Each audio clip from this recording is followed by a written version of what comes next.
Umovertake at nangain ng kabilang lane ng SUV na yan sa Malasiki, Pangasinan. Nagpaikot-ikot ang nabangga nitong tricycle. Patay ang tsuper nito at sugatan naman ng mga pasahero. 6 pang sasakyan ang inararo ng SUV. Nakakulong na at naharap sa mga reklamo ang suspect na isang senior citizen. Humihingi siya ng tawad. Ayon sa pulisya, sinabi ng driver na ninigas ang paa niya nang umapak sa accelerator kaya humarurot ang SUV.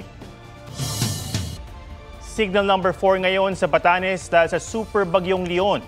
Sa Cagayan naman, nasa signal number 3, daang-daang residente ang inilikas. Mula sa Santa Ana, Cagayan, may live report si Jonathan Andal. Jonathan? Atom, kung kanina ay pabugso-bugso ang buhos ng ulan, ngayon ay tuloy-tuloy na po ito. Pero hindi naman sobrang lakas. Pero yung hangin, malakas ang hampas dito sa mga oras na ito. Yung mga sanga nga rito ay naputol at nakahambalang sa kalsada. At meron ding mga napatid na kable ng kuryente. Actually, walang kuryente ngayon sa Santa Ana. Yung ilang dito ay gumagamit lang ng generator set. Yung ilang resort naman po dito ay pinasok ng storm surge. Saksi ang lighthouse na yan sa lakas at laki ng mga alon sa Batanes. Isinailalim na ng Pag-asa sa signal number 4 ang probinsya dahil sa bagyong Leon.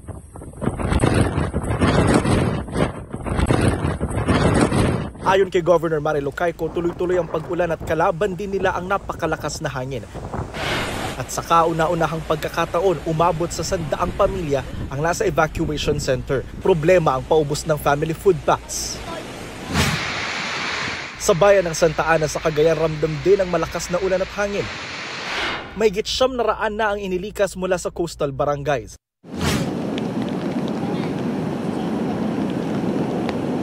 Sa Gonzaga naman, minamadali na ang paglikas sa mga nakatira sa tabing dagat. Pinasok na ng storm surge ang mga bahay roon.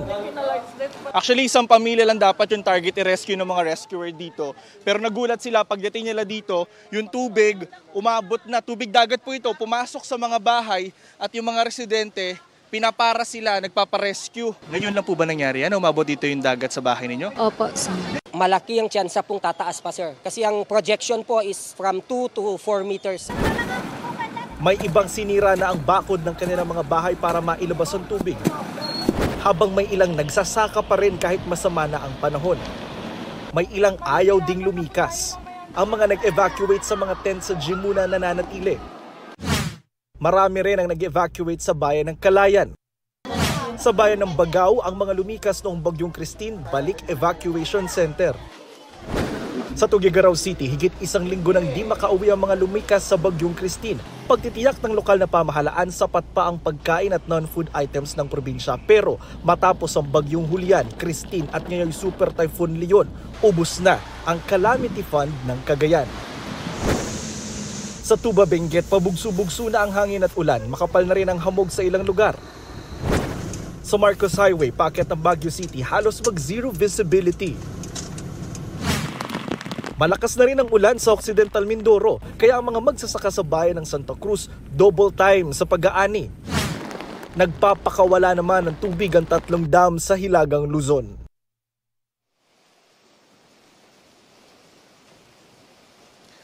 Atom, ngayong alas 8 ng gabi ay naglabas ang Pag-asa ng storm surge warning. Para po yan sa mga nasa tabing dagat na mabababa ang lugar sa Batanes at sa Calayan, Cagayan. Posible raw po ang daluyong dyan sa susunod na 48 hours. Yan ang latest mula rito sa Santa Ana, Cagayan. Balik sa iyo, Atom.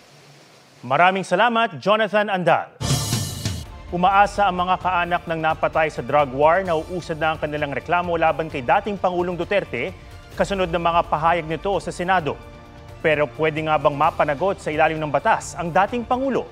Ang sagot at paliwanag ng ilang eksperto sa report ni Joseph Moro. Ang kinaklarify ko po ay kanina, sinabi nyo na in-encourage nyo ang PNP na i-encourage yung suspect na lumaban Yes. para mapatay, para Yes. masabing nanlaban. Correct. Sinabi man ito ni dating Pangulong Rodrigo Duterte sa Senado para kay Lori Pasco na namatayan ng 2 anak sa Duterte drug war. Malabong mapanagot dito sa bansa ang dating Pangulo. Kaya siya, pati National Union of People's Lawyers na tumutulong sa mga pamilya ng mga napatay sa drug war, mas may tiwala raw sa International Criminal Court o ICC. Paano pa magiging effective yung investigation kung sa ordinaryong policeman pull the trigger ay hindi na nagpo-prosper yung mga cases? Sinusulong po namin na talagang ang ICC po ay papasukin na at para magkaroon din po ng investigasyon sa mga biktima. Si dating Senador Antonio Trillanes IV na isa sa mga naghabla kay Duterte sa ICC, pinadala na raw sa tribunal ang mga transcript ng pagdinig sa Senado at ng Quadcom sa Kamara na magagamit daw sa paglilitis kalaunan. Minalate naman niya ni dating Chief Presidential Legal Counsel Salvador Panelo. Yung mga allegations na nakuha nila dyan sa komite, puro either hearsay or lies or propaganda. Walang value lahat yun. Dagdag ni Panelo, hindi na saklaw ng ICC ang Pilipinas na kumalas sa Rome Statute noong March 2019. Ang ICC sinabi sa GMA Integrated News na masusi nilang binabantayan ang mga pangyayari sa Pilipinas kaugnay sa kanilang sariling pagsisiyasat na anilay binuo mula sa maraming sources. Ayon kay Attorney Michael Chu ng UP College of Law, ang mga sinabi ng Pangulo kailangan may iugnay na tiyak o specific na biktima. Pero pwede raw magamit ang mga sinabi ng Pangulo para ihabla siya ng paglabag sa RA 9851, ang ating batas laban sa genocide at crimes against humanity. Kailangan mo lang mapakita na may attack against a civilian population. So ito mayroong willful killing, extermination, pwede din siya i-file. Para sa dating Pangulo ng Integrated Bar of the Philippines, alam naman ng PNP kung sino yung mga pumatay di ba? Alam naman ng PNP sa totoo lang sa kanilang record kung legitimate na nanlaban o kaya talagang rub out lang. Iniutos na ni PNP Chief Romel Francisco Marbil na halongkatin ang mga nabaon ng kaso ng pagpatay ng death squad at iba pang grupo. Joseph Morong, nagbabalita para sa GMA Integrated News. Nasawi sa rabies ang isang taga New Corelia, Davao del Norte. Pero hindi siya nakagat kundi kumain ng karne ng aso. Ayon sa Rural Health Unit ng New Corelia, nagpatingin sa kanila ang biktima matapos makaramdam noong October 24 ng sintomas ng rabies. Doon siya umaming kumain ng aso. Dinala siya sa Davao Regional Medical Center at kalaunay namatay sa viral encephalitis dahil sa rabies. Binakunahan ng mga nakasalamuha ng biktima pati mga aso sa kanilang lugar. Bukod sa iligal ang pagkatay at pagbebenta ng karne ng aso, dati na rin nagpaalala ang DOH na huwag kumain ng dog meat para iwas rabies. Naghain ng reklamong acts of lasciviousness ang actress-singer na si Rita Daniela laban sa actor-comedian na si Archie Alemania. May report si Nico Wahe. Nagtungo sa prosecutor's office ng Bacoor, Cavite ngayong araw ang singer at aktres na si Rita Daniela para maghain ng reklamong acts of lasciviousness laban sa aktor at komedyanteng si Archie Alemania. Sa complaint affidavit ni Daniela, kapwa raw silang dumalo ng party ni Alemania noong September 9, 2024. Doon pa lang daw ay nagbibitiw na sa kanya ng malalaswang salita ang aktor. She felt uncomfortable already but she did not confront Archie during that time kasi ang dating sa kanya baka he did not mean it, lasing lang, and yun, nagbibiro lang. Pauwi mula sa party, nag-alok daw si Alemania na ihatid si Daniela. Pumayag ang aktres sa pag-aakala raw na para lang itong kuya. Sa biyahe, hinahawakan daw siya ni Alemania sa balikat at leeg. Nagsabi na siya na kuya, wag, kuya kita. So kasi nga, Rita was treating Archie as an elder brother. Pagdating sa tapat ng kanyang bahay, puwersahan daw siyang hinalikan sa labi ni Alemania. Nagpumiglas daw si Daniela, pero niyakap siya ng mahigpit ni Alemania, saka pinaghahawakan ng masiselang bahagi ng kanyang katawan. Dito na raw naiyak si Daniela hanggang sa makalabas ng sasakyan. Yung masiselang bahagi ng katawan niya, like breast, was also being touched during that time. Nag-text daw si Alemania para humingi ng tawad sa nangyari at lasing daw siya noon. This is not easy for Rita, no? I mean, any woman, it's really hard for them to come out and magsabi ng ganitong mga krimen and mag-file ng ganitong nature. Patuloy namin kinukunan ng pahayag si Alemania pero wala pa siyang tugon. Nico Wahe, nagbabalita para sa GMA Integrated News.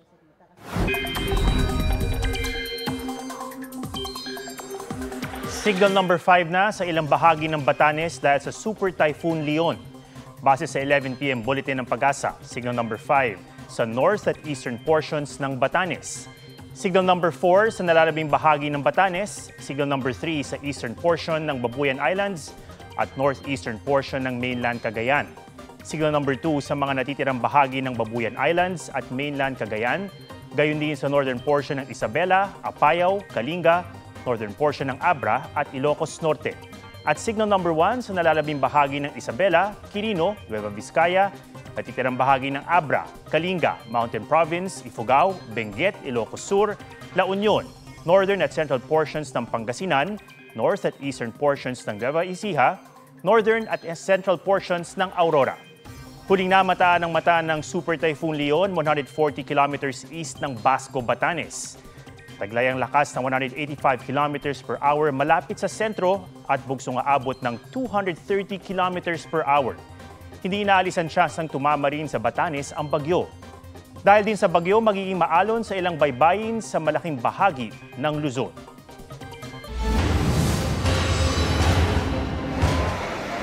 Hinanod ng baha ang mga kotseng ito sa Valencia, Spain. Marami ang naipon at nagpatong-patong.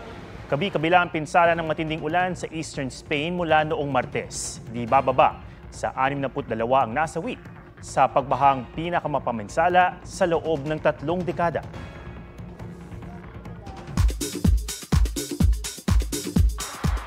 Film singer Olivia Rodrigo ipinagmalaki sa isang US late-night talk show na ang concert niya sa Pilipinas ang isa raw sa highlights ng kanyang Guts World Tour. Ibinida rin niya sa interview ang galing ng mga Pilipino sa pagkanta at sarap ng pagkaing Pinoy.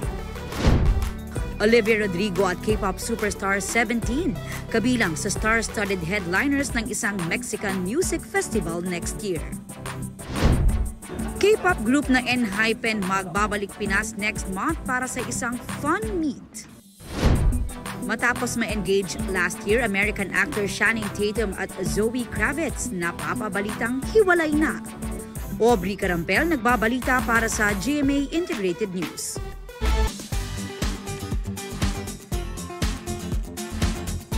Supportive, loving, dedicated. Lahat yan. Tawag ng netizen sa isang amang naglibot para ipa-heart react ang larawan ng anak niyang kasali sa contest. Pusuan din natin yan sa report ni Ian Cruz. Inakala nilang nanlilimo si Tatay Petronilio Jacinto dahil iniisa-isa niya ang bawat lamesa sa restaurant. Yun pala, heart reacts ang hinihingi ng tatay para sa anak na pambato bilang Mr. Australia. Naantig ang puso ni na Leslie kaya bukod sa pag-heart, ibinahagi rin nila ang kwento ni tatay na agad nag-viral. May mga nag-iwan din ng comments ng paghanga kay Tatay Petronilio. Ang anak ni tatay na si Ramon, second runner-up sa Patimpalak. Nakuha rin niya ang People's Choice Award. Una sa lahat, nagpapasalamat ako sa anak ko. Thank you so much po. Ian Cruz nagbabalita para sa GMA Integrated News. Yan po ang State of the Nation para sa mas malaking misyon at para sa mas malawak na paglilingkod sa bayan. Ako si Ato Maraulio mula sa GMA Integrated News, ang News Authority ng Pilipino.